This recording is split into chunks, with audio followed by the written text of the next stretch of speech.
Cross कर लिए हैं। और जबकि जो डीआई खान से आने वाला काफिला है उसकी शदीद तरीन झड़पें हुई हैं पुलिस के साथ। लेकिन एक सिचुएशन उस वक्त पैदा हुई जब अली अमीन गंडापुर के भाई उमर अमीन गंडापुर का काफिला आ रहा था डीआई खान की तरफ से, और वो पुलिस का मुकाबला कर रहे थे। तो पीछे से जो मियाँ वाली की आवाम है वो बाहर निकलती है, वो अपना काफिला लेकर सीपैक रोड पे आते हैं, क्योंकि मियाँ वाली को शहर के अंदर रोकने की कोशिश की गई थी। ये लोग वहाँ से लड़ झगड़ के बड़ी कोशिशें करके जब मेन के ऊपर पहुँचते हैं तो फिर पुलिस बीच में फंस जाती है। एक तरफ से डीआई खान से आने वाला काफिला है, एक तरफ से मियाँ वाली से आने वाला काफिला है, और फिर लोगों ने वीडियोस बनाई हुई है कि पुलिस ने बेचारी ने भागकर खेतों के अंदर अपनी जान बचाई है। पाकिस्तान का जो मीडिया है वो एक मरतबा फिर दस्ताने पहने हुए जो हाथ हैं वो उनके हाथों में कठपुतली बना हुआ है। मीडिया लगातार एहतजाज को नाकाम दिखाने की कोशिश कर रहा है। मीडिया हर उस जगह पे जाता है कवरेज करने के लिए, या कैमरामैन भेजता है या अपने रिपोर्टर्स भेजता है जहां पे एहतजाज नहीं होना। ये नहीं, कभी मीडिया लिबर्टी चौक को दिखाता है, कभी किसी और जगह को दिखाता है, कभी डी चौक जहां पे अभी कोई भी नहीं पहुंचा और वहां पे अभी एहतजाज होना भी नहीं है जब तक कि मरकजी काफिले नहीं पहुंच जाते, तो कभी जाके डी चौक में कवरेज करता है मीडिया। और इसमें कोई एक चैनल का मैं नाम लेना नहीं चाहता, सारे चैनल्स मिलकर ये काम कर रहे हैं और पाकिस्तानियों को जो है वो कोशिश कर रहे हैं कि पाकिस्तानी मुजामत से पीछे हट जाए, पाकिस्तानी जो है वो हौसला हार जाए और पाकिस्तानी घुटने टेक दे माफिया के सामने या एस्टेब्लिशमेंट के सामने। अब इस वक्त जो है वो पाकिस्तानियों ने इकट्ठे होकर मुजामत करके एक बहुत बड़ा पैगाम दिया है, ना सिर्फ पाकिस्तान के अंदर बल्कि पूरी दुनिया के अंदर। अभी काफिले रास्ते में है, लोग बड़े आराम आराम से आएंगे, कोई जल्दी नहीं है लोगों को आने की, क्योंकि इसके पीछे भी एक हिकमत अमली है और अभी वक्त लगेगा पहुंचने में। बुशरा बीबी ने मुख्तसर 2 मरतबा बात की लोगों से और उन्होंने लोगों को यह कहा कि आप लोग गाड़ियों में बैठें, आप लोग आगे बढ़ते चले जाएं। हमने ना सिर्फ इस्लामाबाद जाना है बल्कि हमने इमरान खान को लेकर वापस आना है। हमने तब तक वापस नहीं आना जब तक इमरान खान को हम आज़ाद नहीं करवा लेते।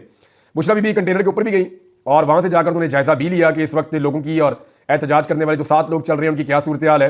अली अमीन गंडापुर साहब ने अपनी गाड़ी से उतर के सिर्फ वॉशरूम तक जाना चाह रहे थे तो कारकुनों ने उनको घेर लिया और कारकुन बिल्कुल अली अमीन गंडापुर को किसी खतरे में भेजने के लिए तैयार नहीं है। यानी पिछली मरतबा अली अमीन गंडापुर कारकुनों से दूर हुए थे और फिर बड़ी देर तक के लिए दूर हो गए थे, फिर वो ऐसी मुसीबत में फंस गए थे कि उन्हें पहाड़ क्रॉस करने पड़े, पता नहीं कितने जिले क्रॉस करने पड़े, बड़ी मुश्किलात थी। लेकिन अब कारकुन जो है वो अली अमीन गंडापुर को किसी मुश्किल में नहीं जाने दे रहे। गंडापुर साहब की वीडियो आई है, उसमें वो कह रहे हैं यार मैं वॉशरूम तक जाना चाह रहा हूँ, वजू करना है मैंने, नमाज पढ़ के वापस आ जाऊंगा। लेकिन कारकुन कह रहे हैं नहीं जी नहीं, नमाज चढ़ के अडयाला में पढ़ेंगे, आप अभी हमारे साथ चले और हम आपको अकेला नहीं छोड़ेंगे। तो ये मैं आपको बता रहा हूँ कि कारकुनों के जज्बात ये हैं कि वो अपने वजीर आला को भी अलग नहीं होने दे रहे हैं, कि उनको इस बात का आइडिया है कि वजीर आला को उठा लिया जाएगा या पहले जैसे 2 मरतबा अगवा किया गया है कहीं हमारा वजीर आला दोबारा अगवा ना हो जाए। बहरहाल तारीखी नौयत की रुकावटें आवाम अबूर कर रही है। सुहेल खान अफरीदी और मीना खान ये लोग पहुंचे हैं कटी पहाड़ी के इलाके में, इन्होंने वहां सख्त मुजामत की है। बहुत सारी जगहों पे नौजवानों ने पहाड़ों पे चढ़कर पुलिस को पीछे हटाया है। कंटेनर जहां जहां पे दिखाई देते हैं, जहां जहां जुलूस के लोग पहुंचते हैं, वो वहां से कंटेनर उठा के फेंक देते हैं। इस वक्त पंजाब से बहुत सारे काफिले निकल पड़े हैं जो रास्ते में है और मुजामत करते हुए आ रहे हैं कि वो किसी तरह पहुंचे इस्लामाबाद में, जबकि बहुत सारे शहर पंजाब में ऐसे हैं जहां से लोगों को अभी तक बाहर नहीं निकलने दिया गया। लाहौर के अंदर लोगों की सबसे बड़ी तादाद अब तक मौजूद है और लाहौर से वो बाहर नहीं निकल पा रहे। लाहौर को हिकमत अमली के तहत जो लाहौर की पुलिस है उसने मुख्तलिफ जोन्स के अंदर डिवाइड कर दिया है और हर जोन के अंदर कारकुनों के ऊपर अलग तरह के अटैक किया जा रहा है ताकि ये किसी जगह इकट्ठे ना हो सके। अगर कारकुन इकट्ठे हो गए तो फिर पुलिस के लिए मुकाबला करना नामुमकिन हो जाएगा। तो इसलिए लाहौर में कारकुनों को इकट्ठा नहीं होने दिया जा रहा। लेकिन ये क्योंकि एहतजाज का पहला दिन है, हो सकता है आज रात को जब मैं बात कर रहा हूं तो अभी, या हो सकता है कल, या हो सकता है परसों तक कोई ऐसा वक्त है जब लाहौर इकट्ठा हो जाए। अगर तो ये मामला लंबा चलना है तो फिर ये बहुत लंबा चलेगा। अच्छा, उमर अमीन और उमर अयूब, दोनों का नाम उमर है, इन दोनों के काफिलों के ऊपर जबरदस्त लड़ाई हुई है। टैक्सला के करीब की रिपोर्ट हुआ कि उमर अयूब के जो काफिले आ रहे थे उनको सख्त मुजामत का सामना करना पड़ा, लेकिन उन्होंने रुकावटें हटाई हैं। इसी तरह उमर अमीन का काफिला भी आगे बढ़ गया है। मोटरवे से एक राहगीर ने एक वीडियो शेयर की है सीपैक से, वो 10 मिनट तक अनकट वीडियो है और 10 मिनट तक दोनों सड़कों के ऊपर, सीपैक जो है वो बड़ी चौड़ी सड़क है, दोनों सड़कें बहुत चौड़ी हैं, लगातार गाड़ियां भागती हुई 10 मिनट तक इस्लामाबाद की तरफ जा रही थी। अब आप अंदाजा करें कि 10 मिनट के अंदर कितनी गाड़ियां गुजर जाती हैं। तो हजारों गाड़ियां जो है वो लगातार इस्लामाबाद की तरफ जा रही हैं। ये अब तक पाकिस्तान की तारीख में इस्लामाबाद की तरफ होने वाली सबसे बड़ी मूवमेंट इसको कहा जाए तो ये गलत नहीं होगा। एक एक तरफ से जो काफिला आया उसमें हजारों गाड़ियां शामिल थी। मालाकंड से जो काफिला निकला है वहां एक पहाड़ी के ऊपर से फुटेज बनाई है, कुछ जर्नलिस्ट हैं उन्होंने शेयर भी की थी। तो टनल से जब गाड़ियां निकल रही थी वो उन्होंने वीडियो दिखाई है, तो वो गाड़ियां निकलती ही जा रही थी। ऐसा लग रहा था कि पता नहीं किस चीज में थे कि अब निकलती जा रही गाड़ियां, निकलती जा रही गाड़ियां, निकलती जा रही गाड़ियां, खत्म ही नहीं हो रही थी। तो वो एक बड़ा अजीब, बड़ा जबरदस्त मंजर था। तो ये लोग पहुंच रहे हैं और अभी इकट्ठे होकर इस्लामाबाद के ऊपर दस्तक देंगे। इस्लामाबाद की जो क़यादत है उनसे बात हुई तो उन्होंने कहा जी अभी हमें जरूरत नहीं है अपना जोर ज़ाया करने की। शेर अफजल मरवत ने भी यही कहा, उन्होंने कहा जी हमारी हिकमत अमली है, जब हमारे काफिले टच करेंगे तो फिर हम रास्ते खोलेंगे और रास्ते बनाएंगे उनके लिए। हमने बड़ी लड़ाई लड़नी है तो हम अपने लोगों को थकाना नहीं चाहते। लेकिन इसके बावजूद रावलपिंडी के लोगों ने सारा दिन बड़ा मुकाबला किया है। सहमाबिया ताहिर साहिबा के यहाँ पे बाईं आंख के नीचे एक चोट लगी है। कुछ लोग कहते हैं कि उनको कोई रबड़ बुलेट लगी है, कुछ लोग कहते हैं कि उनको शेल आकर लगा है, लेकिन वो जख्मी हुई है। और जब उनसे पूछा गया तो वो थोड़ी देर उनको पीछे जाया गया, लेकिन उन्होंने कहा जी मैं मुजामत करूंगी और मैं मुकाबला करूंगी, मैं वापस अपने घर नहीं जाऊंगी, मैं अस्पताल नहीं जाऊंगी। वो पट्टी वट्टी करवा के आके दोबारा उस लड़ाई का हिस्सा बन गई है। जो अटक वाला डीपीओ था बेचारा, वो अपनी रेड लाइन लेके बैठा हुआ है, उसने कहा था जी अटक हमारी रेड लाइन है, अटक से हम क्रॉस नहीं करने देंगे। अटक वालों की बेटी ईमान ताहिर साहबा वो निकली और उन्होंने निकल के जो है वो कारकुनों ने तबाही फेर दी। अब वहाँ पे एक तरफ पंजाबी है और एक तरफ पश्तून है और बीच में बेचारे डीपीओ की रेड लाइन है और वो इसके दोनों तरफ जो है एक तरफ उसके खटक डांस हो रहा है, एक तरफ उसके जो है वो भंगड़ा हो रहा है और डीपीओ की नजर नहीं आ रहा। आप अंदाजा करें कि इतने बड़े बड़े बोल बोलने की क्या जरूरत थी यार, तेरी अच्छी खासी नौकरी है भाई, तू इतनी मेहनत करके मुकाबले का इम्तिहान पास करके तू इम्तिहान में आया और मेरिट के ऊपर ही आते हैं ज़्यादातर लोग। तुझे इतनी इज्जत वाली नौकरी मिली भाई, तू अपनी नौकरी कर इज्जत के साथ, उठ के बिला वजह चमचागिरी, जी मैं फलां सियासतदान का चमचा बनूंगा, मैं आज के बाद एस्टेब्लिशमेंट का टाउट बनूंगा, मैंने जनाब बूट पॉलिश भी करने हैं साथ साथ, मैं खाली पुलिस वाला यूनिफॉर्म वाला नहीं बनूंगा। वो भाई अपना काम कर, बेशुमार और पुलिस वाले वो अपना काम कर रहे हैं, उठ के जनाब मैंने इंटरव्यू देने। इन सारों को ना आईजी बनने का शौक चढ़ा हुआ है, इन्हें लगा कि जितने अच्छे जूते पॉलिश करेंगे उतना अच्छा और उतनी जल्दी हम आईजी या बन जाएंगे या कोई बड़े उहदे के ऊपर आ जाएंगे। और बेवकूफ़ो, आप कौम की खिदमत के लिए आए हुए हैं, आप कौम की खिदमत करें, आप अवाम का ख्याल रखें। आपने दहशतगर्दी से और आपने जराइम पेशा अफराद से लड़ना है, आपने सियासी जमातों से नहीं लड़ना, और सियासी जमातों से लड़ने के कोई नंबर भी नहीं होते, इसके कोई मेडल्स भी नहीं मिलते, बल्कि ये आपकी क्रेडिबिलिटी खराब हो जाएगी। आज एक पॉलिटिकल पार्टी की हुकूमत है, कल दूसरी की होगी। आज इस पीटीआई को आप गालियां दे रहे हैं या जिसको आप अपने दुश्मन की तरह ट्रीट कर रहे हैं, कल अगर उनकी हुकूमत आ गई तो आप क्या करेंगे डीपीओ साहब? और देखिए आपका कितना मजाक उड़ गया। आपने चैलेंज किया था हमारी रेड लाइन है, हम ये कर देंगे, हम वो कर देंगे, ए पही ताड़ी रेड लाइन, वहां से सारे क्रॉस करके चले गए लोग। आपकी रेड लाइन के कभी इधर जाते हैं कभी इधर जाते हैं, रोल के रख दी उन्होंने आपकी रेड लाइन। बहरहाल ये एसपी साहब की हरकतें थी, और सीनियर ऑफिसर जब ऐसे करेंगे तो बेचारे इस तरह के जूनियर भी ये लड्डी बुच्ची ऐसे ही काम करेंगे। बेवकूफ, इन्हें अकल भी नहीं है, इनको शर्म भी नहीं है कि ये काम हमारे करने वाले नहीं है, हमारे शायान शान नहीं है, हम पढ़े लिखे लोग हैं, वो हम कोई डफर थोड़ी है जो हमने ये काम करने हैं। बेवकूफों की तरह मुंह उठा के कोई भी स्टेटमेंट दे देते हैं, कैमरा सामने आया ना तो मैंने देखा बड़े बड़े लोग जो है वो एक्सपोज हो जाते हैं। बहरहाल सोशल मीडिया पे जो मनाजिर नजर आ रहे हैं, जब एरियल व्यूज लिए जाते हैं, खासतौर पर अली अमीन के काफिले के, अभी उस काफिले में और काफिलों ने आकर मिलना है, लेकिन जब उसके एरियल व्यूज लिए जाते हैं तो हुकूमत, ये जो मनाजिर देखने के बाद हुकूमत का दिल दहल जाता होगा। मैं सीरियसली आपको कह रहा हूं, अभी तक जो है वो पंजाब में तो बजामत हो रही है, मगर पंजाब में जीता कौन, पुलिस जीती या आवाम जीती, इसका फैसला अभी तक नहीं हो सका। ये जरूरी भी नहीं है कि आज ही सबने इस्लामाबाद पहुंचना है या 24 घंटे के अंदर पहुंचना है, इसमें टाइम लग सकता है। और एक स्ट्रेटेजी और भी है, पाकिस्तान तहरीक इंसाफ ना बहुत सारी स्ट्रेटेजीज लेकर चल रही है। मुझे अच्छी तरह याद है कि अक्टूबर में जब इमरान खान साहब ने कहा था कि आपने इस्लामाबाद में जाके बैठ जाना है, अपने मुतालबात मनवाने हैं, तो उस वक्त इमरान खान साहब ने एक हिकमत अमली ये भी रखी हुई थी कि फिर हम बड़ी शाहराहें बंद कर देंगे पाकिस्तान की। इस्लामाबाद में जाके 1 लाख 1.5 लाख बंदा अगर बैठ जाता है और बाकी पाकिस्तान की शाहराहें बंद कर दी जाती हैं तो ये हुकूमत बिल्कुल बेबस हो जाएगी। और इस वक्त भी मुझे ऐसी हिकमत अमली लग रही है, क्योंकि एक बहुत बड़ा काफिला इस्लामाबाद की जानिब बढ़ रहा है, जिसे इस्लामाबाद और रावलपिंडी के शहरी वेलकम करेंगे, पंजाब से कुछ लोग पहुंचेंगे, और उसके बाद अगर बड़े रस्ते बंद कर दिए जाते हैं तो अमली तौर पर हुकूमत का वजूद और उसकी रिट खत्म हो जाएगी। तो ऐसी सूरत हाल में हुकूमत के पास क्या चांस होगा? बात करने के अलावा तो कुछ भी नहीं है। तो बात किस चीज पे करेंगे? जुल्म और ज्यादती खत्म करनी पड़ेगी। कम से कम इमरान खान को तो वो वापस छुड़वा के ले जा सकते हैं अगर लोग कामयाब हुए तो। ये जो फाइनल राउंड है ना, इसका पहला दिन गुजरा आज और 24 तारीख इसका पहला दिन था, अब इसका दूसरा दिन शुरू है। ये पहले जो 2-3 दिन है ना, ये बड़े फैसला कौन है। इसमें अगर पाकिस्तानी खड़े हो गए तो पाकिस्तानियों की जीत 100% है, और अगर पाकिस्तानी निजाम के सामने खड़े ना हो पाए तो निजाम फिर काफी देर तक सस्टेन करने के काबिल हो जाएगा। अब ओवरसीज पाकिस्तानियों ने अपनी जिम्मेदारी पूरी कर दी। अगर ओवरसीज पाकिस्तानियों से जो तवक्कुआत थी इमरान खान साहब को, तो हकीकत में आपको बताऊं कि जो तवक्कुआत थी उनसे बहुत बढ़ के ओवरसीज पाकिस्तानियों ने अपनी जिम्मेदारी अदा की है। इमरान खान साहब का पैगाम जो है ओवरसीज पाकिस्तानियों ने पूरी दुनिया तक बड़े मौसर अंदाज में पहुंचाया है, और ये एक नया वर्ल्ड रिकॉर्ड है।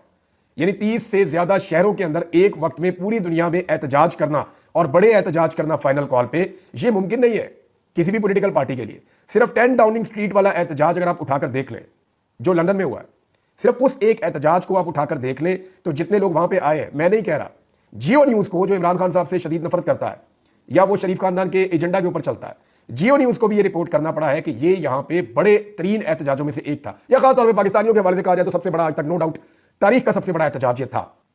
और ये कोई गैर मुल्की यहां पे इतना बड़ा एहतजाज आज तक नहीं कर सके, लेकिन इमरान खान साहब के लोगों ने किया। इतनी बड़ी तादाद में पहुंचे कि उसके विजुअल्स देख के हैरान हो गए थे सब। मैं खुद हैरान हो गया कि इतने ज्यादा ओवरसीज पाकिस्तानी कहां से आ गए लंदन में। तो लोग बरतानिया भर से इकट्ठे होकर वहां पहुंच गए 10 डाउनिंग स्ट्रीट के बाहर, और बड़ा मौसर एहतजाज किया। बरतानिया के अपने एहतजाज बाद इतने बड़े नहीं होते जितने बड़े पाकिस्तान तहरीक इंसाफ ने वहां पे कर दिया। और नून लीग पंजाब में और पीपल पार्टी सिंध में इतना बड़ा मुजाहरा नहीं कर सकती जितना बड़ा पाकिस्तान तहरीक इंसाफ ने लंदन में कर दिया है।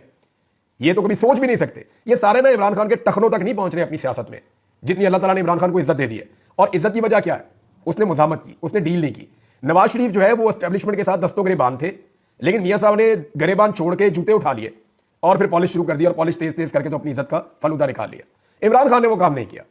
इमरान खान ने मुकाबला किया, उसने मुजामत की, उसने तकालीफ बर्दाश्त की, लेकिन उसने डील नहीं की। तो देखिए आज सारी कौम इमरान खान के साथ खड़ी है। यही काम नवाज शरीफ के पास मौका 2-3 दफा आया जिंदगी में करने का, लेकिन मियां साहब ने हमेशा सरेंडर कर दिया, हथियार फेंक दिए, पीठ दिखा दी, निकल लिए पाकिस्तान से डील मार के। इमरान खान ने यह नहीं किया, तो देखे इमरान खान को अल्लाह ताला ने कितनी इज्जत दी है। बहरहाल ओवरसीज पाकिस्तानियों ने बरतानिया में तो कमाल किया है, अमेरिका में भी एहतजाज आएगा तो आपको पता चलेगा, जापान में भी एहतजाज किया ओवरसीज पाकिस्तानियों ने, है ना अजीब बात। जापान से एहतजाज रिकॉर्ड हुआ, ब्रसेल्स में बहुत बड़ा एहतजाज किया। फ्रांस के मनाजिर देख के मैं हैरान रह गया कि इतने ओवरसीज पाकिस्तानी वहां कहां से आए। स्पेन का बहुत बड़ा, और यूनान का और इटली का सबसे बड़ा मुझे लग रहा है उसके बाद, क्योंकि इटली का जो एहतजाज था वो गुजरते ही जा रहे थे, लोग खत्म ही नहीं हो रहे थे उस विजुअल को जो मैंने देखा। तो इटली में, स्पेन में, यूनान में, जापान में, ब्रसेल्स में, ऑस्ट्रेलिया में, लंदन में, ये बहुत बड़े बड़े एहतजाज है। सोच भी नहीं सकती पीएमएलएन इतने बंदे कभी इन्होंने इकट्ठे भी वहां पे देखे होंगे। बहरहाल ओवरसीज पाकिस्तानियों से जितनी तवक्को थी उससे बढ़कर उन्होंने काम किया है, इमरान खान का पैगाम सारी दुनिया में पहुंचाया है। इसका इंपैक्ट आप आने वाले दिनों में देखेंगे। इसमें ना जो ओवरसीज पाकिस्तानी है वो सारी तारीफ के लायक है, बेशुमार नाम है उनके। कनाडा में बहुत सारे हैं, कनाडा और अमेरिका के एहतजाज भी होने हैं, तो वो बड़े तगड़े लोग हैं, सबके नाम मैं ले नहीं सकता। लेकिन जो लोग पाकिस्तान से बाहर गए ना, उन्होंने भी सरदर्द की बाजी लगाई। जैसे जुल्फी बुखारी, बड़ी उन्होंने मेहनत की है। जैसे शहबाज गिल, उन्होंने वहां बड़ी मेहनत की है। इसके अलावा जो आपके कासिम सूरी साहब, वो यहां से पाकिस्तान से गए लेकिन हाथ पे हाथ रख के नहीं बैठे, उन्होंने भी वहां जाके बड़ा काम किया। अजहर मशवानी और बहुत लोग हैं, ये लोगों ने वाकई में काम किया और लोगों को इकट्ठा किया और इन्होंने एक तहरीक बनाई है, और ये तहरीक अब चल रही है। आतिफ खान साहब ने एक स्टेटमेंट दिया जी अमेरिका से, और बड़ी क्लैरिटी के साथ उन्होंने कहा जी हम राब्ते में हैं। किस किस से राब्ते में है? ये आतिफ खान साहब, डॉक्टर, इनकी पूरी तंजीम है, बहुत तगड़े लोग हैं वहां पे अमेरिका में। तो आतिफ खान साहब ये कहते हैं जनाब हम राब्ते में हैं, और ना सिर्फ हम राब्ते में हैं, दोनों के साथ राब्ते में हैं, एक तो बाइडन एडमिनिस्ट्रेशन के साथ और ट्रंप की टीम के साथ। और उन्होंने हमें यकीन दिलाया है कि वो पाकिस्तान की जो सूरत हाल है उसको बहुत क्लोजली मॉनिटर कर रहे हैं, और पाकिस्तान के साथ या पाकिस्तानी एम्बेसी के साथ जो वाशिंगटन डीसी में है उसके साथ एंगेजमेंट भी कर रहे हैं, और जो अमेरिकन एम्बेसी है पाकिस्तान में उसके साथ भी उनकी एंगेजमेंट चल रही है, और एक सख्त मैसेज भी हम जारी कर रहे हैं, एक मजबूत पैगाम भी हम जारी कर रहे हैं। ये जनाब आतिफ खान साहब ने कहा अमेरिका के हवाले से, इनका मौक़िफ़ है। अब जितने बड़े बड़े मुजाहरे वहां पे यूरोपीय मुल्कों में हो गए ना, इतने बड़े मुजाहरे तो पाकिस्तान में नहीं। आपको याद है ना, अल्लाह रखा पेप्सी को लेकर ये पहुंचे थे लिबर्टी चौक में, जो नून लीग का एक दौर में गढ़ हुआ करता था। तो अल्लाह रखा पेप्सी ने वहां पे काफी तमाशा किया, लेकिन उसके बावजूद वहां पे 50 बंदा इकट्ठा नहीं हुआ था इनसे। ये नून लीग की औकात है। जहां नवाज शरीफ साहब ने कबूतर उड़ाए थे, पूरे पाकिस्तान से बंदे इकट्ठे किए थे। नवाज शरीफ साहब की बात सुनने के लिए लोग नहीं रुक रहे थे, वो जा रहे थे अपने घरों को। वो कहते थे मियां साहब आने लगे, खिलौते जाओ। लोग कहते जी हम आ गए, हमने अपने पैसे हलाल कर दिए, जो आप हमें देकर लाए थे हम वापस जा रहे हैं, नहीं तो अभी खाना खिलाओ। तो ये बड़ी कोशिशें करके भी कुछ नहीं कर पाए, और अभी तो सिर्फ पार्टी शुरू हुई है। अगर किसी को लगता है ना ये खेल यहां पे खत्म हो रहा है, तो ये नहीं हो रहा, ये खत्म नहीं हो रहा। ये जो विजुअल्स है ना, ये विजुअल्स फैसला करेंगे कि आने वाले वक्त में क्या होना है। अभी तो सिर्फ खेल शुरू हुआ है। मुमकिन है यहां पे इमरान खान साहब जीत जाए, मुमकिन है यहां पे इमरान खान साहब को लंबा चलना पड़ जाए, या उनकी पार्टी को लंबा चलना पड़ जाए।